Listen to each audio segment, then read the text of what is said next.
मैं वीडियो शुरू करने से पहले ही बोल देता हूँ, शायद तुझे ये बात चुभना भी शुरू हो जाएगी, पर एजुकेशन सिस्टम इंडिया का खराब नहीं है। ये सिस्टम बिल्कुल ठीक चल रहा है। इसको जिस चीज के लिए बनाया गया था ये वही काम कर रहा है, और ये सिस्टम इतना ज्यादा एफिशिएंटली वर्क कर रहा है कि इस सिस्टम के अंदर पढ़ाई करके तुम लोग रोज हार रहे हो और ये सिस्टम अपना काम करके रोज जीत रहा है। हमारे देश के अंदर एग्जाम एक जिम्मेवारी है जिसको सरकार जल्दी से जल्दी निपटा के बस फ्री होना चाहती है। हम कहते हैं ना, हमारे पास पॉपुलेशन बहुत ज्यादा है, बच्चों को संभालना बहुत मुश्किल होता है। चाइना के एग्जाम पेपर जेल में बनते हैं, 3 महीने पहले लोगों को जेल में बंद कर दिया जाता है जो बना रहे होते हैं। हम लोग एंड में नाम सिस्टम पे लगा देते हैं। सिस्टम फेल होने के लिए ही डिजाइन किया गया, तो फेल होगा। आपके ये जो फेवरेट टीचर्स करोड़ों रुपए का बिजनेस कर रहे हैं, एक बहुत बड़ा एग्जांपल है कि सिस्टम अंदर से कितना खोखला है। बच्चों को कोचिंग की जरूरत क्यों पड़ रही है, सबसे बड़ा क्वेश्चन तो ये होना चाहिए ना। वीडियो में आगे बढ़ने से पहले बता दूं, इस वीडियो को हम लोग स्केलर के साथ पार्टनरशिप के अंदर बना रहे हैं। बाकी इससे ज्यादा स्केलर के बारे में हम लोग आगे बात करेंगे।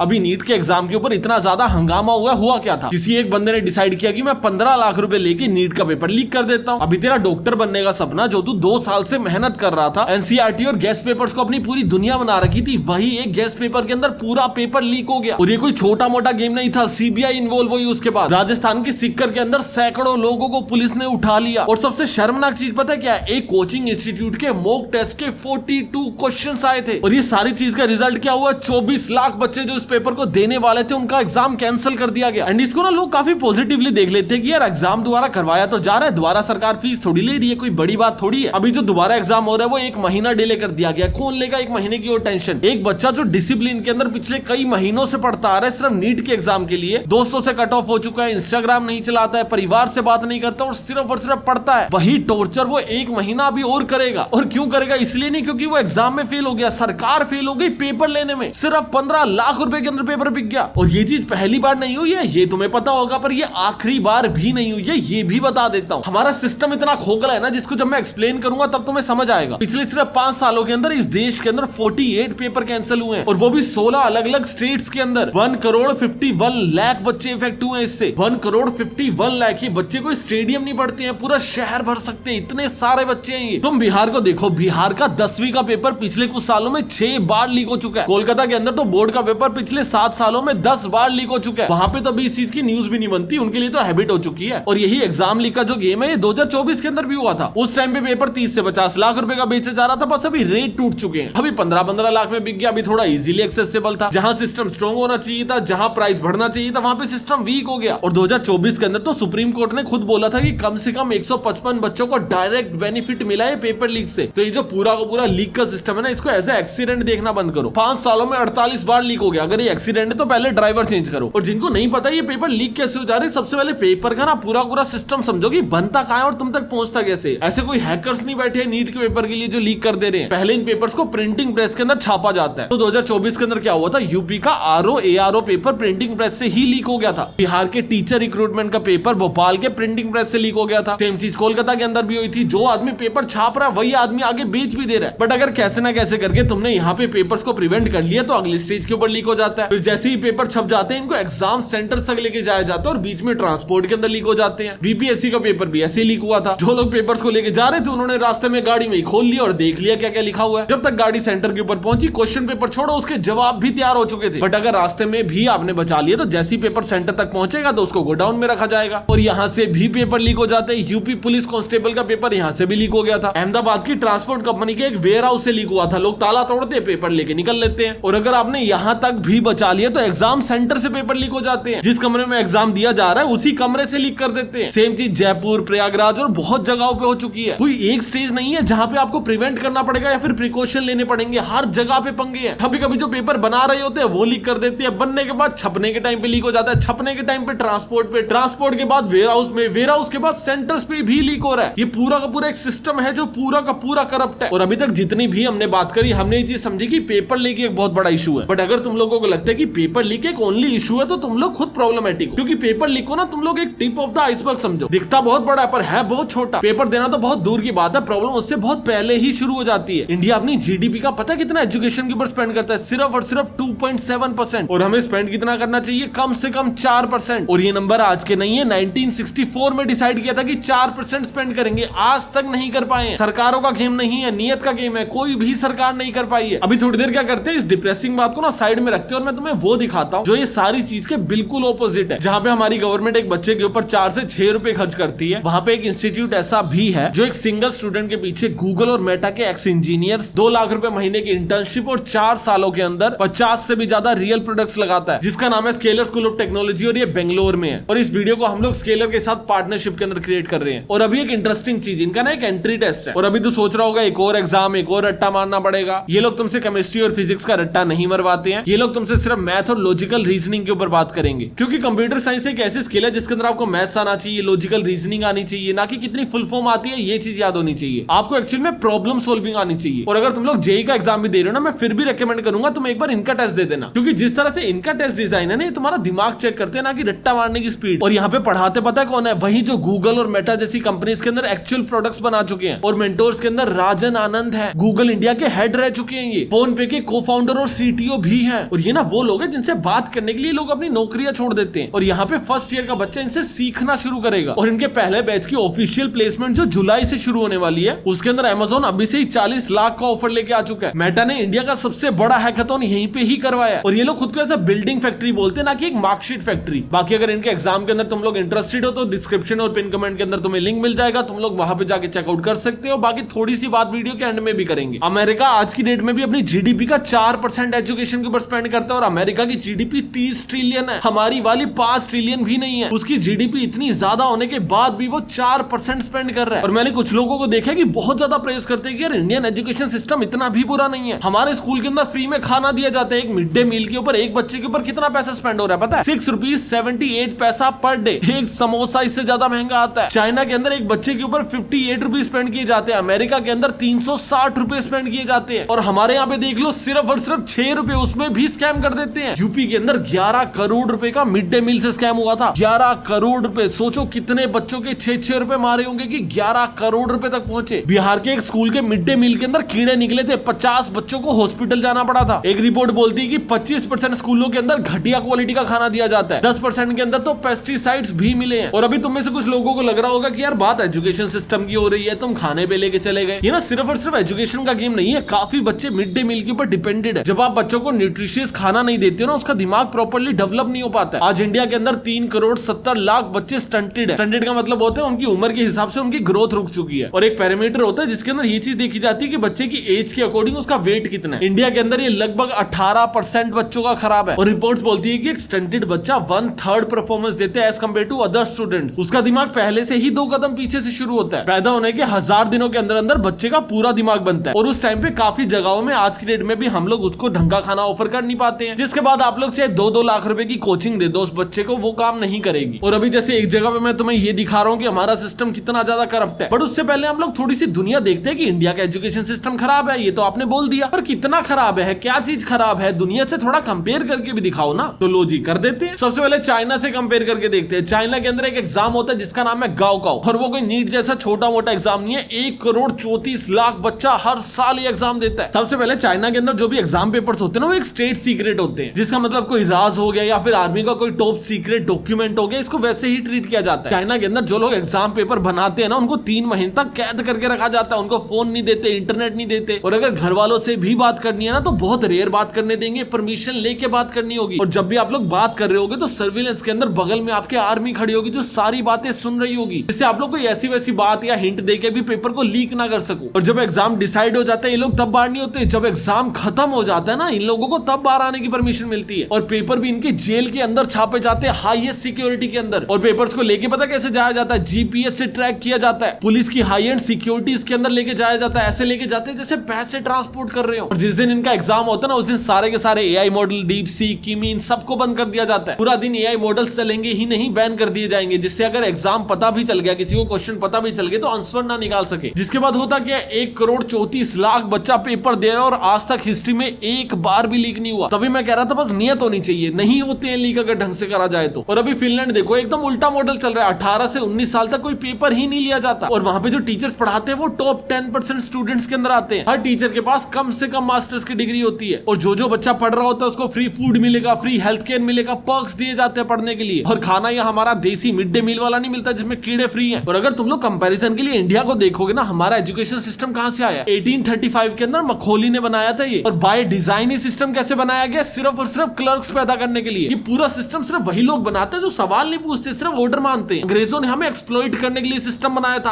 आज भी हमें यही पसंद है। मार्क्स कितने आ रहे हैं, इसको पूरी दुनिया बना रखी है हमने। हर बड़े देश के एजुकेशन के पीछे एक आइडियोलॉजी है। चाइना की आइडियोलॉजी क्या है? एजुकेशन मतलब देश की पावर। जैसे जापान के अंदर भी आप लोगों ने देखा होगा, बच्चों से अपने क्लासरूम साफ करवाए जाते हैं। फिनलैंड के अंदर भी बच्चे को ग्रूम किया जाता है, उसको एग्जाम का प्रेशर नहीं दिया जाता। इंडिया में क्या किया जाता है? सिर्फ नंबर लेके आ, वो देख वो तेरे से ज्यादा अच्छा पढ़ रहा है, वो देख उसकी राइटिंग ज्यादा अच्छी है। अरे आता क्या है? हीरा मोती दो बैलों की कहानी याद करके आदमी कहां चला जाएगा। और जब हमारा सिस्टम ही ऐसे डिजाइन है कि वो आपसे स्किल्स नहीं मांगता, कोई भी माइंडसेट नहीं मांगता, आपकी तरक्की नहीं मांगता, सिर्फ नंबर मांगता है। फिर वो नंबर को जस्टिफाई करने के लिए ना लोग पेपर खरीदते हैं। और फिर पेपर खरीदना गलत भी नहीं लगता, क्योंकि एंड गोल क्या है? पेपर को खरीद के आप लोग स्किल्स को थोड़ी खरीद सकते हो, काबिलियत थोड़ी खरीद लोगे पेपर से। पर काबिलियत के ऊपर तो सिलेक्शन ही नहीं हो रहा। यही तो सबसे बड़ी प्रॉब्लम है। सिलेक्शन किस पे हो रहा है? नंबर्स पे। अगर पूरी दुनिया तुझे सिर्फ और सिर्फ नंबर से जज करने वाली है, तू तो तिगड़म लगाएगा ना नंबर अच्छे लाने के लिए। इस बंदे ने पेपर लीक किया, हम लोग उसको घर पे बैठ के गालियां तो दे देते हैं, पर जिसने इसको रिवॉर्ड बना रखे ना, उस सिस्टम के बारे में बात नहीं करते। इंडिया के अंदर हर साल लाखों बच्चे ग्रेजुएट होते हैं, पर उसके अंदर से सिर्फ 42% ऐसे बच्चे जो किसी काम के हैं। एक बच्चे के पास जो 16 साल पढ़ के आया, उसके पास एंड में क्या होता है? सिर्फ और सिर्फ एक मार्कशीट। पूरा का पूरा सिस्टम खोखला है, लोगों को ध्यान ही नहीं है कि स्किल्स चाहिए। और जैसे हम लोग पूरे सिस्टम का मजाक उड़ा रहे हैं ना, हमारा कोचिंग इंस्टीट्यूट पता है कितना बड़ा है? 58,000 करोड़ का। इतना खोखला सिस्टम की 58,000 करोड़ रुपीस कोचिंग के अंदर जा रहे हैं। ये 58,000 करोड़ रुपीस कोई बिजनेस नहीं है, ये एक रसीद है, लिटरली एक रसीद है जो दिखा रही है कि सिस्टम कितना खोखला है। उसके लिए बच्चों को कितना पैसा पे ऑफ करना पड़ रहा है। लोगों को स्कूल भेजना बच्चों को मजबूरी है, क्योंकि आपको बोर्ड एग्जाम्स पार करने पड़ते हैं। पेरेंट्स को कोई स्कूलों पे भरोसा नहीं है, लगाते वो एंड में कोचिंग पे ही है। और इसके अंदर कुछ लोग काउंटर भी करेंगे कि यार सरकार बेचारी क्या करे, उसने कानून बना तो दिया। 2024 के अंदर ही तो कानून बना है कि जो भी आदमी पेपर लीक करेगा या तो उसको 10 साल की सजा होगी या फिर 1 करोड़ का जुर्माना। और यूपी के अंदर तो उम्र कैद तक हो जाती है, तो सरकार इससे ज्यादा क्या करे? मेरा ये बोलना है कि रूल बनाना अलग है और फॉलो करना अलग है। इतना सब कुछ कर ही दिया है तो अभी भी 2026 में नीट का पेपर लीक क्यों हुआ? 2024 का रूल बना हुआ है ना, आज तक पेपर लीक हो रहे हैं। और जो ये सारी प्रॉब्लम्स में गिनवा रहा हूं ना, इसका सॉल्यूशन रोना तो पक्का नहीं है, क्योंकि अगर होता तो मैं एक मीटअप रखता, हम सारे मिलकर एक जगह में बैठते और मन भर के रोते। हमें ना पेपर को चाइना की तरह ट्रीट करना शुरू करना पड़ेगा। हमें पेपर्स के साथ साथ इंक्रिप्टेड डिजिटल ट्रांसमिशन यूज करने पड़ेंगे, जिससे चाहे पेपर छप रहा हो, किसी गोडाउन में हो, ट्रांसपोर्ट के अंदर हो, कहीं पे भी लीक ना हो सके। जो भी लोग पेपर लीक कर रहे हैं उनकी फैमिली को भी थ्रेट देना चाहिए। एक ऐसा रूल बनाना चाहिए कि जो भी आदमी पेपर लीक करेगा उसका इफेक्ट उसकी फैमिली के ऊपर भी होगा। उनको डराओ कि तेरी सिर्फ अकेले का करियर या फिर जिंदगी खराब नहीं होगी, तेरे परिवार पे भी आएगा। जब तू लाखों करोड़ों लोगों की जिंदगी खराब कर रहे तो तेरे परिवार भी उससे इफेक्ट होंगे, उनको भी सजा मिलेगी। जैसे बोला जाता है ना कि जब आपके पेरेंट्स आपको गाड़ी दे देते चलाने के लिए और आप लोग अंडर एज होते तो आपके पेरेंट्स को भी जेल करेंगे। ऐसे ही एक कानून बनाना चाहिए जिससे लोग डरना शुरू करें। उनको लगे यार मेरी थोड़े से पैसों की भूख की वजह से ना मेरा परिवार ना सफर करे। और एजुकेशन के ऊपर थोड़ा पैसा खर्चना शुरू करो। सरकार को एजुकेशन का बजट बढ़ाना पड़ेगा, सरकार को क्रेडिबल टीचर्स लाने पड़ेंगे। स्कूलों की हालत देखो जाके, कॉलेजेस को तो मैं गिनता भी नहीं हूँ, कई तो बहुत खोखले और कईयों के अंदर ऑल्टरनेटिव्स एग्जिस्ट करते हैं। जैसे न्यू एज टेक स्कूल से इन्होंने काफी कॉलेजेस के साथ पार्टनरशिप कर रखी है और ये एजुकेशन को अच्छा कर रहे हैं। पर मुझे लगता है कि बेयर मिनिमम 12वीं तक तो सरकार को अच्छी एजुकेशन हर बच्चे के लिए मैंडेटरी कर ही देनी चाहिए। एक कानून होना चाहिए कि हर बच्चे को पढ़ना ही पढ़ना पड़ेगा, एग्जाम देने ही पड़ेंगे, एक XYZ नंबर ऑफ अटेंडेंस होनी ही होनी चाहिए। और अगर ये चीज नहीं है तो आपको फ्री बीज भी नहीं देंगे। दिल्ली के अंदर फ्री बिजली, फ्री पानी, फ्री खाना, ये सारी चीजें दी जाती है ना। रूल बना दो कि अगर आपका बच्चा अच्छी एजुकेशन नहीं ले रहा तो आपको ये खाना ही नहीं देंगे। तो जो पेरेंट्स बच्चों को भीख मंगवाते हैं, नहीं भेजते हैं, वो लोग जबरदस्ती भेजेंगे कि भैया हमारा फ्री राशन पानी रुक जाएगा। रूल्स को थोड़ा सा स्ट्रिक्ट करना चाहिए। रूल्स को ऐसे नहीं बनाना चाहिए कि लोग सरकार को एक्सप्लॉइट करें। रूल्स को ऐसा बनाना चाहिए जिससे आने वाले टाइम के अंदर देश तरक्की करे। और जब तक ये सारी चीजें सिर्फ बातों के अंदर ही है, तुम लोग स्केलर को भी एक्सप्लोर कर सकते हो। जो हमने ऊपर प्रॉब्लम्स की बात करी है, स्केलर ऑलमोस्ट सब पे काम कर रहा है। ये लोग आपको सिर्फ रट्टा मारना नहीं सिखाते हैं, आपको स्किल बेस्ड लर्निंग करवाते हैं। स्केलर के अंदर 4 साल में बच्चा 50 से ज्यादा रियल प्रोडक्ट्स बनाता है। एआई के साथ साथ गेम्स, ई-कॉमर्स प्लेटफॉर्म या फिर social media app, Google maps जैसे राउटिंग इंजीनियर। ये लोग ये सारी चीजें किताबों के अंदर नहीं रटा रहे हैं, यहाँ पे लोग रियल के अंदर प्रोडक्ट्स बना रहे हैं। आपको तीसरे साल के अंदर खुद चूज करना होता है कि आपको एआई प्लस मशीन लर्निंग करनी है या फिर सॉफ्टवेयर इंजीनियरिंग प्लस एआई करना है या फिर आपको एल्गोरिथम ट्रेडिंग करनी है। और चौथा पूरा साल आप लोग इंडस्ट्री के अंदर रियल काम करते हो। और उनकी सबसे क्रेजी बात पता है क्या? स्केलर इनोवेशन लैब के अंदर बच्चे उन फाउंडर्स के साथ बैठते हैं जो ह्यूमनॉइड रोबोट्स बना रहे हैं, ऑटोनोमस व्हीकल्स बना रहे हैं या फिर एआई मेमोरी डिवाइसेस बना रहे हैं। और ये एक्सपोजर आपको कोई नॉर्मल कॉलेज के अंदर बहुत इजीली नहीं मिलता है। और इस चीज के अंदर आउटकम भी दिख रहा है। Amazon 40 लाख, रेपलेट 24 लाख। और इनके रिक्रूटर्स की लिस्ट देखिए, Apple, Adobe, Swiggy, Zomato, Tata, 1mg, 12 से ज्यादा ग्लोबल इंटर्नशिप, वो भी जापान, सिंगापुर और जर्मनी जैसी कंट्रीज के अंदर। और अगर कुछ बच्चों को लग रहा है कि यार ये तो बहुत ज्यादा महंगा होगा, तो इनकी स्कॉलरशिप्स भी हैं जिसके अंदर आपको 100% तक की स्कॉलरशिप मिल जाती है। पर इनके पास सीट्स बहुत कम है। रिक्वायरमेंट सिर्फ इतनी सी है कि 12वीं के अंदर मैथ्स होना चाहिए और अगर तेरा जेई या फिर सेट स्कोर अच्छा है तो सीधा इंटरव्यू दे सकते हो। और और मैं ये नहीं कह रहा कि स्केलर पूरा इंडिया सही कर देगा, मैं बस ये कह रहा हूँ कि अगर सिस्टम बहुत ज्यादा टूटा हो तो खुद के रास्ते खुद कभी कभी ढूंढने पड़ते हैं। तो अगर तुम लोग सेम फील्ड के अंदर इंटरेस्टेड हो और एक्सप्लोर कर ही रहे हो तो डिस्क्रिप्शन के अंदर एक बार लिंक है, उसको भर देना और एक बार चेकआउट कर लेना उसमें क्या ही जाता है। बाद में डिसाइड कर लेना कि करना है या फिर नहीं करना, एक बार एग्जाम देके देख लो, क्योंकि एग्जाम देना फ्री है, थोड़ा सा रियलिटी चेक भी मिल जाएगा। बाकी आज की वीडियो के लिए इतना ही। कमेंट्स में बताना तुम्हें वीडियो कैसी लगी। मैं तुमसे मिलता हूँ अगली वीडियो में, तब तक के लिए बाय।